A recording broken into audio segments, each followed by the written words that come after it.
My mother-in-law's prank cost me my job. Everyone laughed, said I was too sensitive. Months later I moved overseas, quiet but thriving. Suddenly messages poured in, "We're so proud, need a small favor." I told them to check their inboxes. One by one their smiles faded. No one's laughing now. "She's choking. Someone help her." Ella's voice pierced through the Saturday brunch chatter, silencing the restaurant instantly. Grace clutched at her throat, face reddening as she pushed away her half-eaten chocolate mousse. Her eyes, wide with panic, locked with mine across the dining room. But something wasn't right. For just a split second I caught it, the faintest twitch at the corner of her mouth. A smirk. "My friend has a severe nut allergy." Ellen shrieked, phone already recording as diners turned in horror. "Who's responsible for this?" All eyes swung to me. Amber Mitchell, food and beverage manager of Savory Ridge Restaurant. In that terrible moment I knew exactly what was happening, but it was already too late. The damage was calculated, precise, and aimed directly at everything I'd built over the past 5 years. My mother-in-law had finally found the perfect weapon. Before that catastrophic Saturday, my life ran with the same precision as the restaurant I managed. I arrived each morning at 6:30 a.m. sharp, relishing the quiet half-hour before the prep cooks arrived.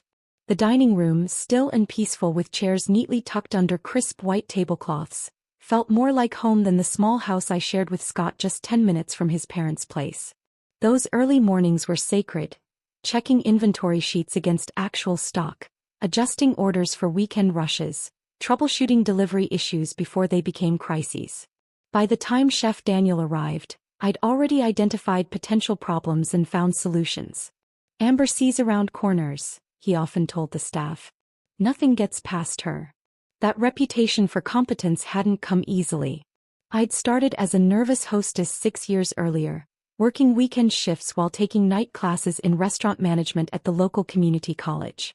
4 promotions later, I'd transformed into someone the owner trusted implicitly with everything from staff training to health inspections.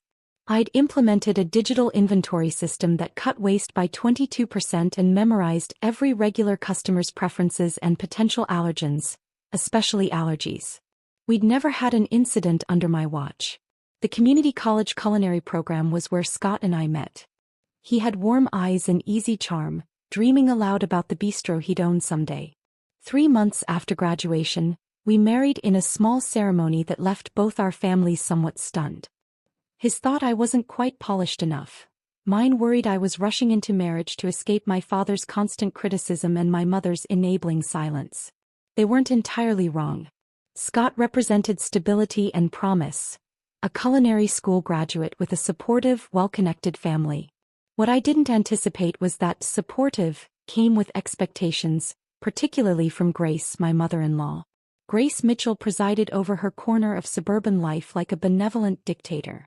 Her home was magazine perfect, her charity work strategic, her opinions delivered with a smile that didn't reach her eyes. She'd raised 3 children who all married appropriate partners, except Scott.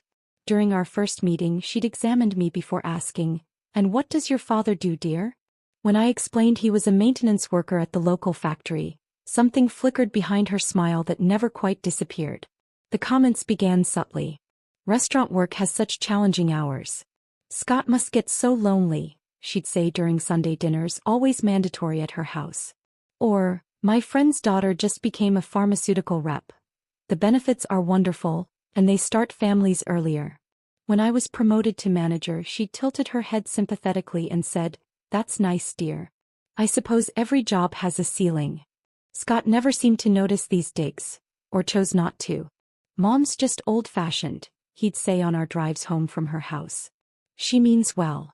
As months became years, the small house we'd bought temporarily near his parents remained our permanent residence, and Grace's unannounced visits became increasingly frequent. The restaurant was my sanctuary, the one place where my competence wasn't questioned. I knew every aspect of its operation, which suppliers might deliver late, which servers couldn't handle the patio section alone, how to soothe an irate customer while simultaneously signaling the bartender to comp a round of drinks. The small gold nameplate on my blazer, Amber Mitchell F&B Manager, was my shield against Grace's subtle undermining. Jamie, our tattooed head bartender with an unused psychology degree, was the only person who fully understood the situation. She noticed the tension in my shoulders whenever Grace made her surprise visits to the restaurant, always arriving just as we hit our busiest period. Your mother-in-law asked if I knew of any more appropriate positions for you while you were in the kitchen yesterday, Jamie told me one night as we closed up. Like managing this place was some kind of stepping stone to what? Becoming her clone. She's just traditional, I said, focusing intently on reconciling the day's receipts. She's a nightmare in designer clothes, Jamie countered, never one to mince words. And Scott needs to grow a spine. Last week when she criticized your wine suggestion, he actually apologized to her. For your recommendation. That was spot on, by the way. I couldn't argue. My marriage had developed hairline fractures, disagreements about family obligations, tense silences after visits with Grace, Scott's subtle resentment of my work schedule, and my frustration with his unwillingness to establish boundaries with his mother. Still, in quiet moments away from his family's influence, I caught glimpses of the man I'd fallen in love with, supportive, kind, and proud of my accomplishments. Then came the phone call that should have warned me something was wrong. Grace had called Scott directly, not me, to announce she was bringing her friends Ella and Ellen to Savory Ridge for Saturday brunch, our busiest service. Tell Amber to reserve us the best table, she'd instructed him. The girls are so looking forward to seeing her in her element. The way she emphasized element, like I was a zoo animal rather than a professional manager, made my stomach clench. But I smiled and nodded when Scott relayed the message, already rehearsing the polite professional persona I would present. You know they're coming to criticize, not support, Jamie warned when I mentioned the impending visit while reviewing liquor orders. They're just Scott's mom and her church friends, I said, trying to convince myself. They've been here before. It'll be fine. That Saturday morning I'd taken extra care with everything. I personally checked each reservation, confirmed the kitchen was fully stocked, and briefed the staff about potential VIPs visiting, not just Grace's table. When they arrived promptly at 11:30, I greeted them with professional warmth, escorting them to our best corner table by the window. Amber, darling, you look tired, Grace said, air-kissing my cheek. These hours must be so draining. Ella and Ellen exchanged knowing looks as they settled into their seats. The next hour unfolded like a carefully choreographed attack. Nothing was quite right for them. The table was drafty, the coffee not hot enough, the menu options surprisingly limited. Grace questioned each server who approached, asking about ingredients and preparation methods as though conducting a health inspection. I maintained my professional demeanor, stepping in when necessary to smooth ruffled feathers. Mom, give them a break, Scott said once, having joined the table after my text asking for backup. But he quickly fell silent when Grace patted his hand dismissively. When dessert arrived, the chocolate mousse Grace had specifically requested despite it being clearly labeled on our menu as containing hazelnut, I felt a momentary relief. They were nearly finished. I could survive another 15 minutes. Then came the scream. As waitstaff rushed to help and diners watched in horror, I stood paralyzed. Not because I was afraid or uncertain, but because in that terrible moment of chaos I caught Grace's eyes again. They held none of the panic of an allergic reaction. Instead, I saw something far worse. Satisfaction. That's when I knew. This was no accident. This was execution day. And I had been set up for the fall. The restaurant erupted into chaos. A customer with medical training rushed forward while another called 911. Waitstaff scrambled for the emergency kit we kept behind the bar. And there was Grace, her performance worthy of a Golden Globe, wheezing dramatically as Ellen filmed everything on her phone and Ella shouted accusations about negligence and lawsuits. Check the menu. I finally managed to say, my voice tight with barely controlled panic. The chocolate mousse clearly lists hazelnut as an ingredient. Mrs. Mitchell specifically requested it after I personally warned her about the nuts. Marcus, the restaurant owner who'd been enjoying a rare Saturday off until getting the frantic call from our host, appeared at my side, his face ashen. Amber, what happened? He whispered. Before I could explain, Grace's miraculous recovery began. Her breathing steadied as the paramedics entered. They immediately began assessment procedures while she waved them off, voice suddenly stronger. I think I'm all right now, she said weakly, though her eyes remained clear and calculating. It must not have been a full reaction. I'm just so careful usually. The head paramedic frowned. Ma'am, with nut allergies, there's no such thing as a partial reaction. We need to administer epinephrine and get you to the hospital immediately. Grace exchanged a quick glance with Ella. Oh, I don't think that's necessary. I'm feeling much better. Perhaps it wasn't the nuts after all. We should still transport you, the paramedic insisted. Anaphylaxis can have delayed secondary reactions. I know my own body, Grace said firmly, her weak patient act slipping. I've decided against medical transport. That's my right. The paramedics looked skeptical but couldn't force treatment. They had Grace sign a waiver declining medical transportation, a document I would later request a copy of through official channels. As they packed up, Marcus guided me into his office, shutting the door on the murmuring restaurant. What just happened out there? His voice was controlled but cold. Marcus, she's my mother-in-law. She knows exactly what's in our desserts. I personally reviewed the menu with her when they arrived. She has never once mentioned a nut allergy in the 5 years I've known her. The entire dining room just witnessed a woman nearly die from something our restaurant served, he said, cutting me off. Whether it was a misunderstanding or miscommunication doesn't matter. The perception is what counts. But. No buts, Amber.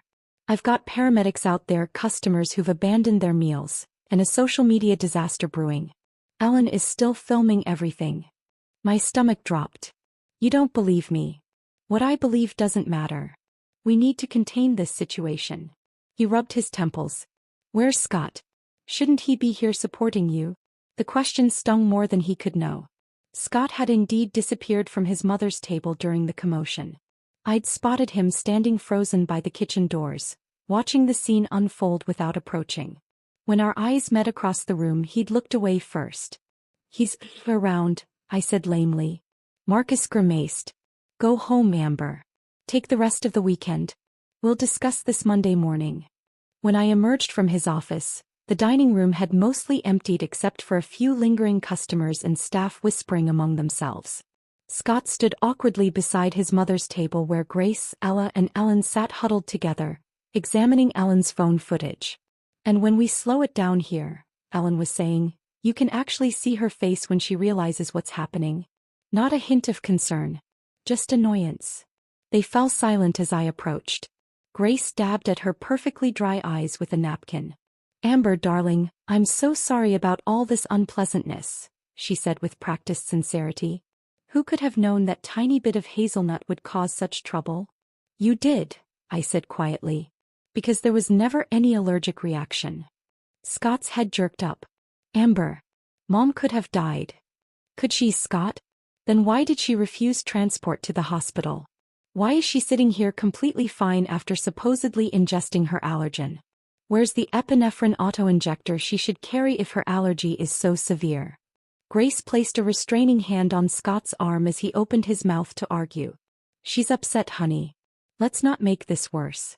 Clearly, there's been a terrible misunderstanding. The only misunderstanding, I said, voice shaking, is that I thought you had basic human decency. What kind of person fakes an allergic reaction? Amber. Scott looked horrified. Apologize to my mother right now. The restaurant had gone completely silent. Jamie stood nearby, watching with undisguised concern. Other staff members averted their eyes, uncomfortable with the family drama unfolding. No, I said, surprising even myself. I will not apologize for telling the truth. Grace doesn't have a nut allergy. She ordered that dessert deliberately, knowing exactly what was in it. Ellen filmed everything because they planned this. Grace's expression hardened for just an instant before her face crumpled into a hurt, maternal mask. Scott, I can't believe this. After everything we've been through today. Let's just go, Scott muttered, helping his mother to her feet. We'll talk about this at home, Amber. Oh, she shouldn't come home yet, Grace said smoothly. She needs time to calm down. We'll take you to our house for dinner. I stood rooted to the spot as they gathered their things. Ella made a show of leaving cash for the bill, far less than what they actually owed, while Ellen tucked her phone away with a satisfied smirk. This isn't over, I said quietly as Grace brushed past me. She paused, leaning close so only I could hear. You're right about that, dear. When it comes to my son's well-being, A mother does what's necessary. Perhaps now you'll reconsider your priorities. Then she was gone, Scott trailing in her wake without a backward glance at me or the devastation they'd left behind. Jamie appeared at my side, slipping a supportive arm around my shoulders. I heard everything, she whispered. I can back you up with Marcus. But looking around at the wreckage of my professional reputation, staff avoiding my eyes, customers whispering behind menus, Marcus emerging from his office with a grimly determined expression, I knew it wouldn't matter. Grace had calculated every aspect of her performance, from the timing during our busiest service to the strategic filming that would undoubtedly make its way onto social media. She planned this, I said numbly. She came here specifically to destroy me. But why? Jamie asked. What could she possibly gain? The answer crystallized with terrible clarity. Grace had never accepted me as part of her family. My career, my independence, my influence over Scott, all threatened her control. And like a chess master, she'd found the perfect move to eliminate me from the board. Control, I whispered. This was never about allergies or desserts or restaurant negligence. It was about forcing me to choose between my career and my marriage. As I gathered my things to leave, my phone buzzed with a text from Scott. Mom says I should stay with them tonight. Give you space to think about your behavior. In that moment, standing amid the ruins of everything I'd built, I realized Grace had miscalculated one crucial detail. She thought this joke would break me, force me to apologize, and ultimately surrender to her vision of what a proper daughter-in-law should be. Instead, with each passing minute, something new was hardening inside me, something cold, patient, and absolutely determined. This wasn't the end of my story. It was just the beginning of hers. Monday morning arrived with the weight of inevitability. I'd spent the weekend alone in our empty house, my calls to Scott going straight to voicemail. Sleep had evaded me, replaced by endless mental replays of Grace's performance and the staff's faces as I'd left the restaurant. At precisely 9 a.m. I walked into Savory Ridge, spine rigid with determined dignity. Marcus was waiting in his office with Diane from HR, her presence confirming what I already knew. The restaurant wouldn't open for another 2 hours, but I could see kitchen staff peering through the pass-through window, their expressions a mixture of pity and discomfort. Please sit down, Marcus gestured to the chair across from his desk, not quite meeting my eyes. I'd rather stand, I said quietly. Diane cleared her throat. Amber, we've reviewed Saturday's incident and consulted with legal. Given the circumstances. You're firing me, I interrupted, my voice steadier than I felt. Despite 5 years of perfect service and spotless health inspection records. Marcus finally looked at me. It's not that simple. It actually is, I countered. Grace Mitchell faked an allergic reaction. She refused medical transport because she knew a hospital assessment would reveal she was lying. But none of that matters because the perception is already out there. The video has over 5,000 views, Diane confirmed grimly. Ellen Williams tagged local restaurant groups. Several regular customers have already canceled their standing reservations. My stomach twisted. So I'm the sacrificial lamb. We're terminating your employment effective immediately, Marcus said, sliding a folder across his desk. There's 2 months severance, a neutral reference letter, and an NDA precluding you from discussing the specifics of this incident. You want me to stay silent about being set up? The injustice hit me like a physical blow. We want to put this behind us, Diane corrected. Legal advises that countering Mrs. Mitchell's claims would only prolong the damage to the restaurant's reputation. I looked between them, these people I'd worked alongside for years. Did either of you even question why a woman with a supposedly severe nut allergy would order a dessert clearly marked as containing nuts? Or why she suddenly recovered without treatment? Their uncomfortable silence was answer enough. Your personal key card has been deactivated, Marcus said after a moment. We'll need your office keys and passcodes before you leave. I placed my keys on his desk with deliberate calm, then pulled the name badge from my blazer. 5 years of dedication reduced to a small pile of metal and plastic. For what it's worth, Marcus added as I turned to leave, I'm sorry it ended this way. Too little too late. Jamie was waiting outside, her bartending shift not starting for hours. She wrapped me in a fierce hug. This is wrong, she whispered. Everyone knows it's wrong. But no one's saying anything, I replied numbly. She pulled back, eyes flashing. I've got something to say. I'm putting in my notice today. Don't, I stopped her. You need this job. And I need someone on the inside who can tell me what really happens after I'm gone. The drive home felt surreal, the familiar streets suddenly alien. I'd built my entire adult life around that restaurant, my identity wrapped in professional competence that had been stripped away in a single weekend. My phone pinged with a text from Scott. Coming home now. We need to talk. I pulled into our driveway just as Scott's car arrived. He emerged looking tired and conflicted, his expression cautious as he approached. So, I asked before he could speak.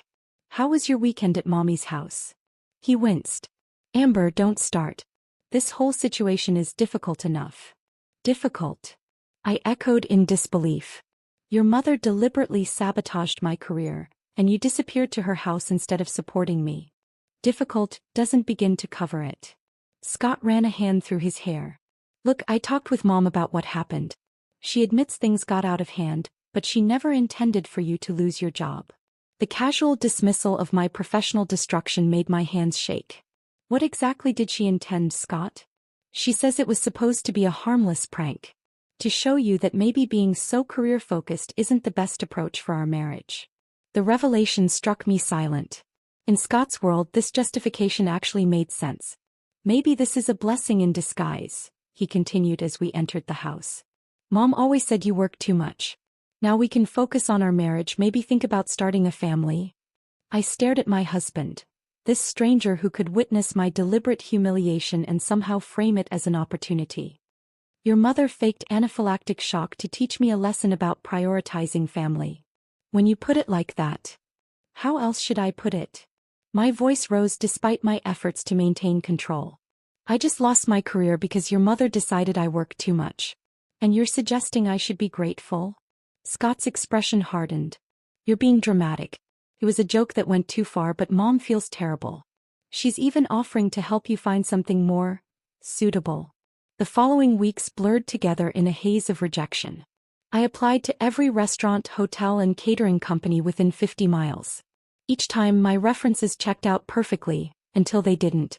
Somehow, inquiries would be made about the allergy incident. Interviews suddenly canceled. Positions mysteriously filled. Grace's connections in the local hospitality scene ran deeper than I'd realized. You need to come to dinner tonight, Scott insisted 3 weeks after my termination. Mom's invited everyone. She wants to make things right. I'd been avoiding family gatherings, spending my days combing job listings and my evenings drinking wine alone while Scott worked late shifts at his restaurant. The thought of facing Grace made my stomach churn, but refusing would only reinforce their narrative of me as difficult and dramatic. Grace's dining room was filled with Scott's extended family when we arrived. Conversation quieted as I entered, curious eyes evaluating my appearance, judging whether unemployment had broken me yet. Amber, darling. Grace embraced me with practiced warmth. We've missed you at Sunday dinners. Come sit by me.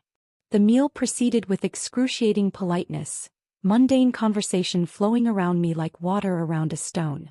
Finally, as dessert was served, Grace clinked her glass for attention. I'd like to say something, she announced.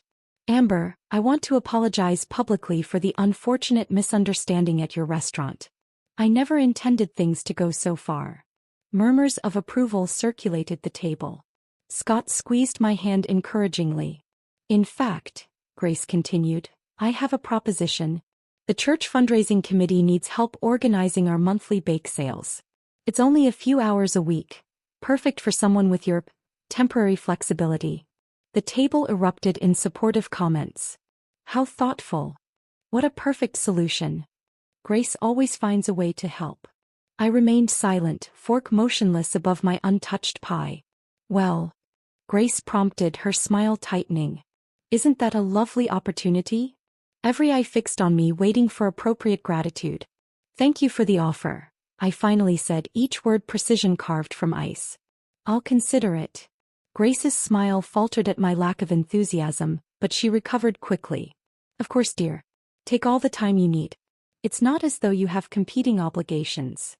The table tittered with laughter. Later that night, unable to sleep beside Scott's gently snoring form, I went downstairs to check email on our shared laptop. Another rejection waited in my inbox, the fourth that week.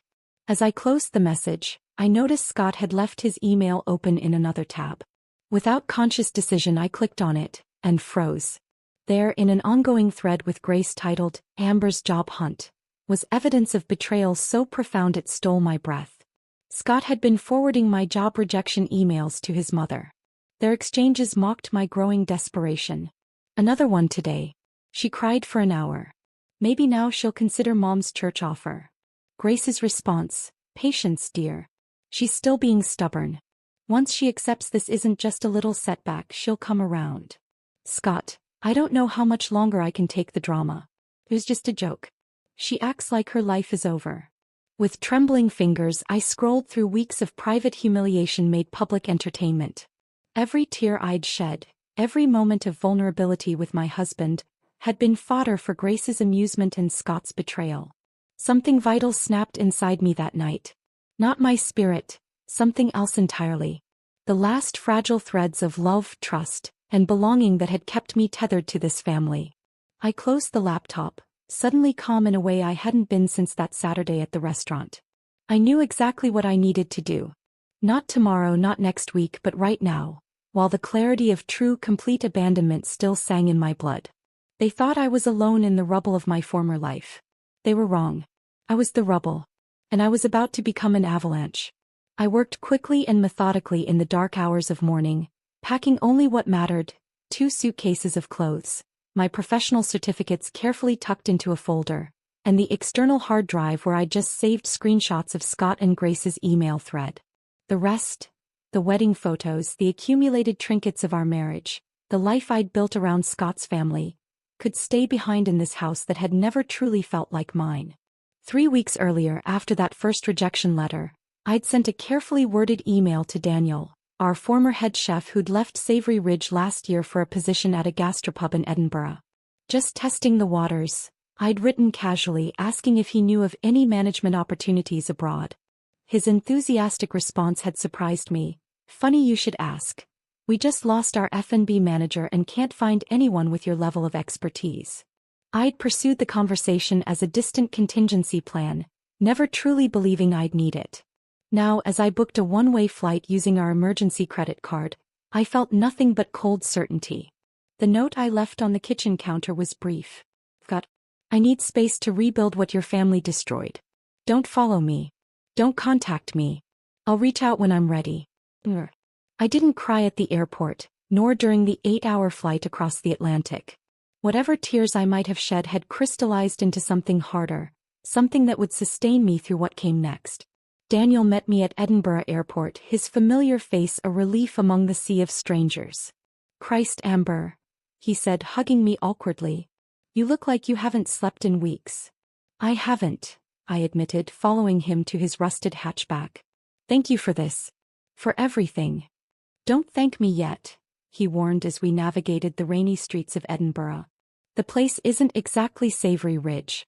It's smaller, older, and the owner's a proper Scotsman, which means he's both the most generous and most demanding boss you'll ever have." The small apartment Daniel had helped secure was above a bookshop in Stockbridge, a charming neighborhood with colorful doors and cobblestone streets. Just one bedroom with a kitchenette and a bathroom where the shower leaked, but crucially, it was mine alone, an ocean away from Grace's machinations. Malcolm Fraser, owner of the Tartan Table Gastropub, was a barrel-chested man with a salt and pepper beard and an intimidating scowl that dissolved into crinkled eyes when he smiled. He looked me up and down skeptically during our first meeting. "Daniel says you're some kind of organizational wizard," he said, Scottish accent thick but warm. "We'll see about that. 2-week trial. No promises beyond that." I started the next morning, arriving an hour before the prep cooks just as I had at Savory Ridge. The kitchen was smaller, the equipment older, but the principles remained the same. I spent that first week observing, jotting notes about inefficiencies, outdated processes, and missed opportunities. The staff watched me warily, the American interloper brought in by Daniel, taking detailed notes about their work. "They think you're a spy sent to get them sacked," Fiona, the sharp-witted head server, informed me during my second week. "Might want to explain yourself before Angus puts salt in your coffee instead of sugar." That afternoon I called a brief staff meeting before the dinner service. Standing before these strangers, I felt the ghost of my former confidence stirring. "I'm not here to report on anyone or change everything overnight," I began. "I'm here because I lost everything back home and need a fresh start. But I do have ideas that could make all our lives easier if you're willing to try them." The honesty seemed to work. Tight shoulders relaxed, suspicious glances softened. "Let's hear these miraculous ideas then," challenged Angus, the dubious sous chef. I outlined simple changes first: reorganizing the storage system, adjusting prep schedules to reduce overtime, implementing a digital inventory system similar to what I'd created for Savory Ridge. Small improvements that wouldn't disrupt their workflow but would yield immediate benefits. Malcolm approved a test run of my suggestions, watching with bemused interest as I tackled the chaos of their supply closet one rainy afternoon, emerging dusty but triumphant 6 hours later with a system that would save them hours each week. "Not bad," he admitted grudgingly, which Daniel later translated as high praise. During those first exhausting weeks, I worked double shifts, learning Scottish recipes and terminology while helping with everything from inventory to table service. At night, too wired to sleep despite bone-deep fatigue, I'd open my laptop and document everything about Grace's prank in meticulous detail. Dates, conversations, witnesses. Jamie had sent security footage showing Grace's perfectly normal walk to the bathroom after her attack, along with statements from staff who'd overheard suggestive comments from Ellen about teaching Amber a lesson. I wasn't sure what I'd do with this growing dossier of evidence. All I knew was that someday when I was ready, I wanted irrefutable proof of what they'd done. 3 months into my Scottish adventure, my temporary position became permanent. 6 months in, Malcolm promoted me to senior management after my inventory system reduced their food costs by 18%. The staff, initially suspicious, now sought my advice and included me in their after-work gatherings at the corner pub. "You've landed on your feet here," Daniel observed one evening as we walked home through the misty streets after closing. "Don't think I've ever seen Malcolm trust someone so quickly."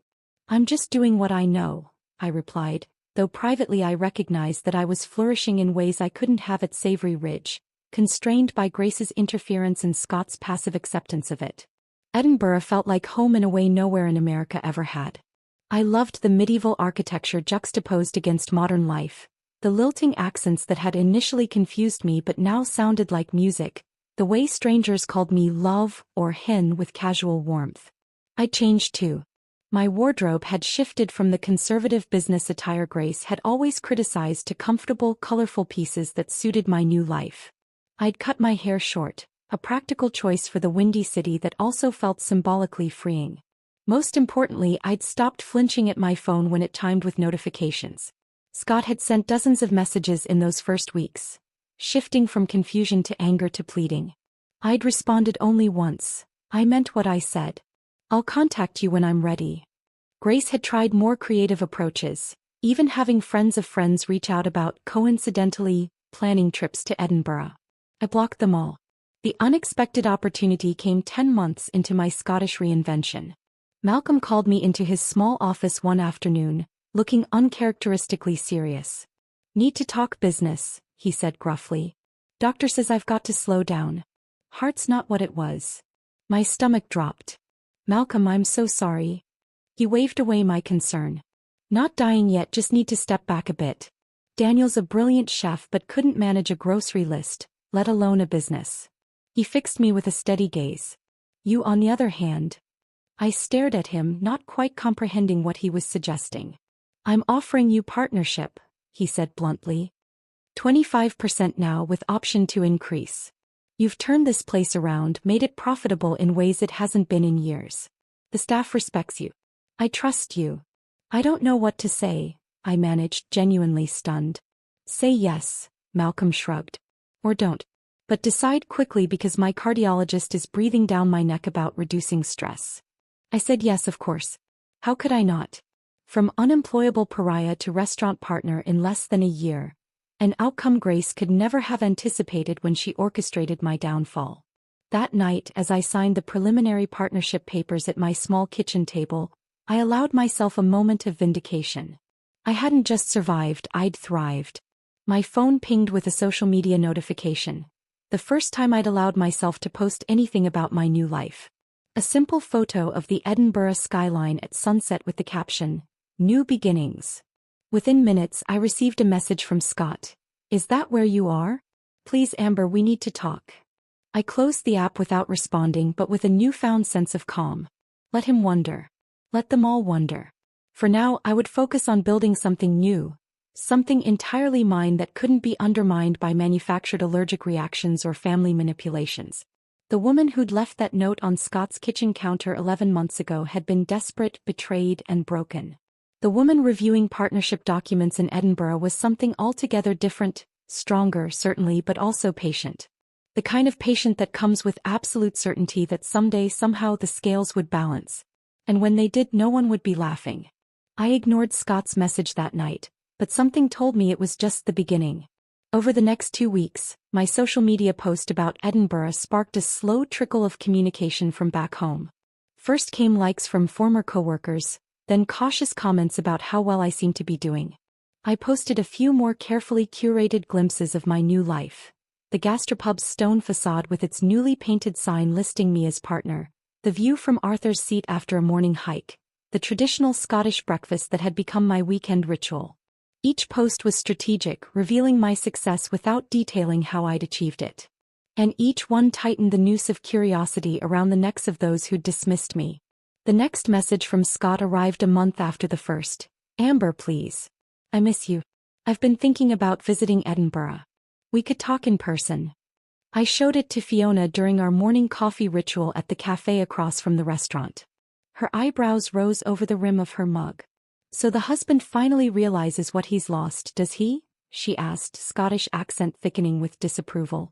"Only took him, what, a year and a fancy job title to come crawling back?" "He's not crawling," I corrected, though a small vindictive part of me wished he were. "He's curious. There's a difference. And are you planning to satisfy this curiosity?" Fiona had become my closest friend in Edinburgh, her no-nonsense approach to life helping me rebuild my self-worth brick by stubborn brick.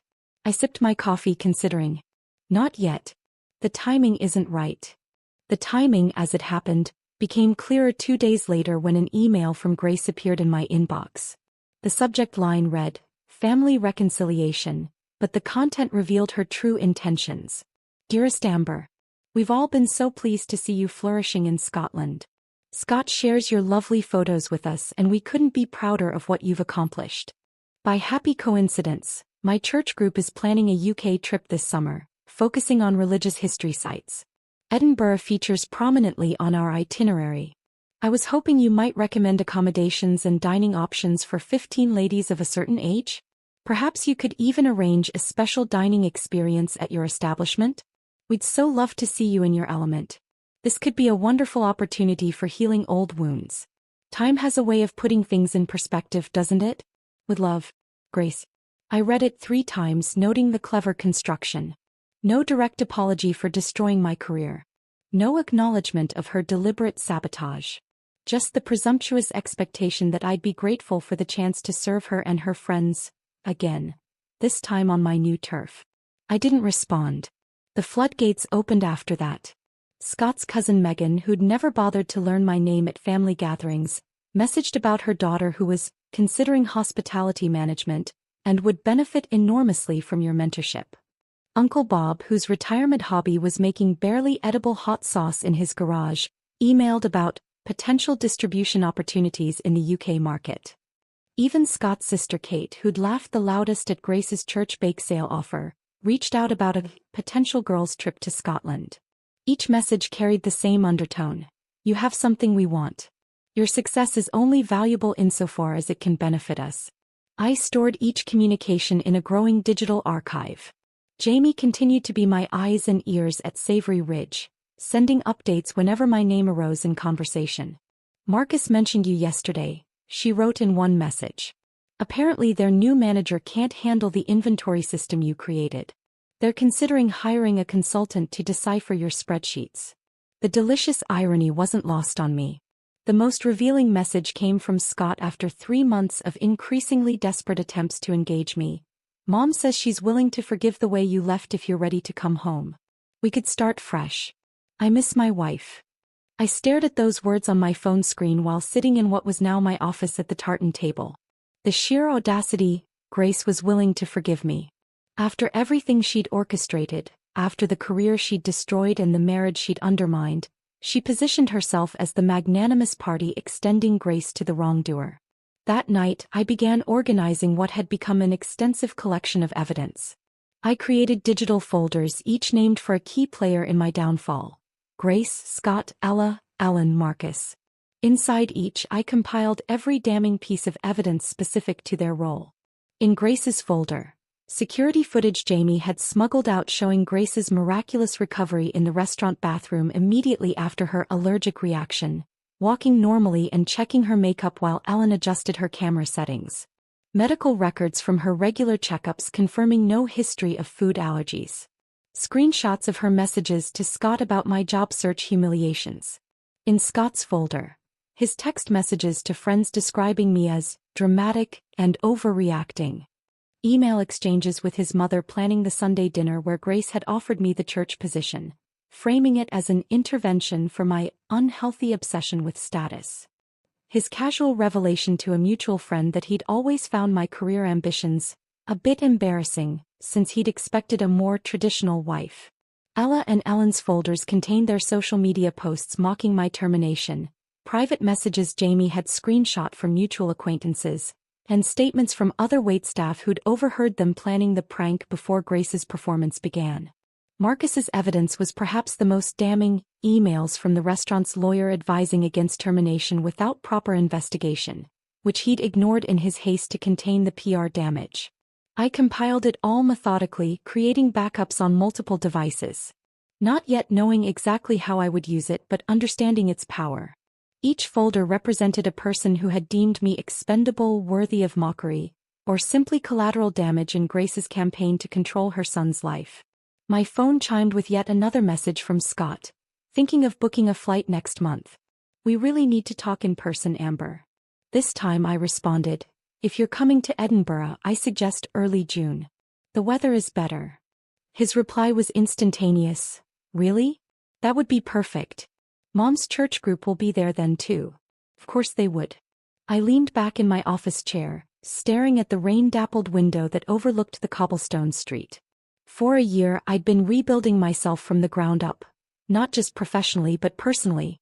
I'd discovered strength I never knew I possessed, forged genuine friendships based on mutual respect rather than obligation, created a life that was authentically mine rather than a compromise designed to please others. And now, the architects of my destruction were planning to visit, expecting accommodations, recommendations, special treatment, all while framing it as an opportunity for me to be forgiven for the sin of refusing to remain their victim. What are you thinking?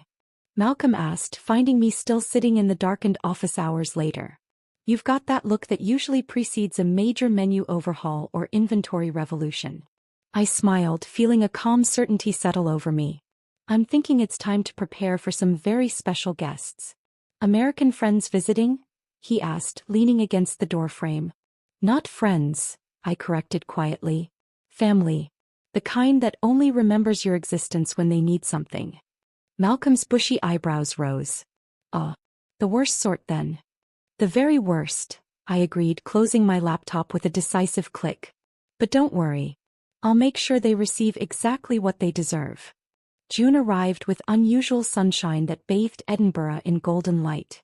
I'd spent the preceding weeks preparing for my visitors with the same meticulous attention I once devoted to inventory spreadsheets. Every detail was considered, every contingency planned for. You're sure you want to do this? Fiona asked as we shared breakfast at my apartment the morning of their arrival. You could just ignore them. Let them wander around looking for you while you take a lovely holiday somewhere else. I smiled, buttering my toast with steady hands. I've been ignoring them for over a year. That was necessary while I rebuilt my life. But now I want them to see exactly who I've become, and exactly what they threw away. Scott was scheduled to arrive first. His flight would land at noon, with Grace's church group following in the evening. I'd booked Scott into a small hotel near the tartan table. Not the most comfortable accommodation in Edinburgh, but certainly not the worst. Grace and her friends would stay at the more upscale Royal Mile Hotel, as befitted their expectations. I dressed carefully that morning. Dark jeans, a crisp white button-down, and the soft leather jacket I'd purchased with my first partner's dividend. Professional but not trying too hard. Successful but not showy. The woman I'd become, not the woman they'd expected me to remain. At precisely 2 p.m. I walked into the hotel cafe where Scott waited. His face lit up when he saw me, then faltered slightly as he registered the changes. My shorter hair, more confident stride, the absence of the nervous smile I'd always worn around his family. Amber, he stood, arms outstretched for a hug I didn't step into. Look, different. Great but different. A year will do that, I replied, sitting across from him rather than beside him. How was your flight? He launched into a detailed account of travel inconveniences, jet lag, and his first impressions of Scotland. The same self-centered monologue I'd listened to for years without realizing how little space it left for my own thoughts or experiences. I nodded politely, studying his face. He looked older, slightly heavier around the middle with new worry lines etched around his eyes. Mom's excited to see you tonight, he eventually said, reaching for my hand across the table. I moved it to my lap before he could make contact. Her group arrives at 7. I thought maybe we could all have dinner together? Catch up properly. I've arranged a private dining experience for them tomorrow evening at the tartan table, I said neutrally. Tonight doesn't work with my schedule. His face fell slightly. Right, of course. You must be busy with your job. The hesitation before job spoke volumes. He still couldn't quite comprehend that I now co-owned a thriving establishment. Partnership, I corrected mildly. And yes, running a restaurant takes considerable time and attention. Speaking of which, I should get back for the dinner service preparations. Already? But we've barely talked. I came all this way. The entitled whine in his voice was so familiar it almost made me laugh. We'll have plenty of time to talk tomorrow, I assured him, rising from my seat. I've cleared my afternoon specially. Back at the restaurant, I finalized preparations for the next day's special event. Malcolm watched with raised eyebrows as I arranged for our best private dining room to be reserved for Grace's church group. You're giving them the royal treatment? He asked skeptically. After what they did? Trust me, I said, checking the table settings one final time. It's not kindness driving this particular hospitality. That evening I sent a single message to the email addresses I'd compiled: Scott, Grace, Ellen, Ella, Marcus, and several other family members who'd participated in my humiliation. Check your inboxes at noon tomorrow for some information you might find interesting. Then I turned off my phone and slept more peacefully than I had in months. The next morning dawned clear and bright. At precisely noon, as Edinburgh's church bells chimed across the city, I hit send on the carefully prepared emails, each recipient receiving the specific folder bearing their name, containing evidence of their personal contribution to my downfall. I waited at the restaurant, reviewing the evening's special menu with our chef, when my office phone rang. Grace's name flashed on the caller ID. Hello, Grace, I answered calmly. What is the meaning of this? Her voice shook with a combination of rage and fear I'd never heard before. Recording private conversations? Stealing security footage? This is illegal. Actually, it's not, I countered smoothly. Scotland has one-party consent for recordings, and the security cameras at Savory Ridge were disclosed in your customer agreement. As for the medical records, those were provided voluntarily by your doctor's office after I explained the situation. Apparently, faking allergic reactions for personal gain is frowned upon in medical circles. You've always been vindictive, she hissed. Scott was right about you all along. Was he? Interesting that you'd say that when I have dozens of messages showing it was your idea to sabotage my career, not his. Though he was certainly an enthusiastic participant. What do you want? The question came out strangled, her customary control slipping. Money? Is that what this blackmail is about? I'm not blackmailing anyone, Grace. I'm simply sharing information. What you choose to do with that information is entirely up to you. I hung up as Scott's call came through on my cell phone. His voice was unrecognizable, choked with emotion. Amber, please. I can explain. I never meant for things to go so far. Mom was just trying to help us spend more time together. By destroying my career and publicly humiliating me? Kept my voice level. That's an interesting approach to marriage counseling. I was weak, he admitted. I should have stood up to her. But I've changed. I miss you. We can start over. That's not possible, Scott. I've filed for divorce. The papers are in your second email attachment, below the screenshots of you mocking my job search with your mother. Your signature is all that's needed. The silence stretched between us, 5,000 miles and a gulf of betrayal that could never be bridged. Will you at least see me? He finally asked. Before I go back? I'll see all of you tonight, I confirmed. 7 o'clock, private dining room. I've prepared something special. Marcus was next, a terse, professional call acknowledging receipt of the evidence and requesting a meeting with his legal team. This puts us in a difficult position, Amber. It put me in a difficult position a year ago, I reminded him. When you fired me without investigation for an incident that was entirely fabricated. The settlement offer arrived by express courier 3 hours later. A substantial sum that acknowledged wrongful termination without technically admitting fault. I signed immediately, having already decided exactly where the money would go. At 7 o'clock I stood at the entrance to our private dining room as Grace's church group filed in, Scott trailing behind looking shell-shocked.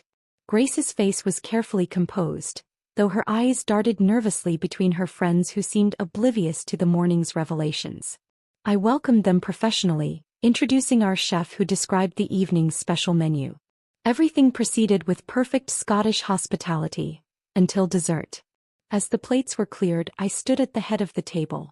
In honor of our special relationship, I've prepared something meaningful for each of you. Servers distributed elegant envelopes to each person. Inside was my business card with my new title, Partner Highland Table Restaurant Group, along with a note informing them that in their names, I had donated the entire settlement from Savory Ridge to the Food Allergy Research Foundation. Some jokes, I added quietly, looking directly at Grace, age better than others. The silence was absolute as understanding dawned across their faces. No accusations, no dramatic confrontation, just the elegant symmetry of consequences finally finding their rightful owners. I nodded to the staff to continue service, then walked calmly back to my office, leaving them to digest more than just their desserts. Later that night, after the last of Grace's group had departed in uncomfortable silence, Fiona found me in my office reviewing tomorrow's reservations as though nothing extraordinary had happened. Well, she prompted. How did it feel? I considered the question carefully. Not as vindictive as I'd imagined. Mostly final. Like closing a book I never need to open again. And the husband? Ex-husband soon, I suppose. Scott signed the divorce papers right at the table, I confirmed. First time he's ever made a decision without consulting his mother first. Fiona laughed, raising her glass of whiskey and toast. To new beginnings, then. No, I corrected her gently. To perfect endings. Outside, Edinburgh's evening lights twinkled across the ancient city that had become my true home. A year ago I'd arrived broken and betrayed, carrying nothing but professional certificates and shattered trust. Now I stood whole, stronger for having been broken, wiser for having been fooled. Grace's little joke had cost me a job, a marriage, and a life I'd thought I wanted. In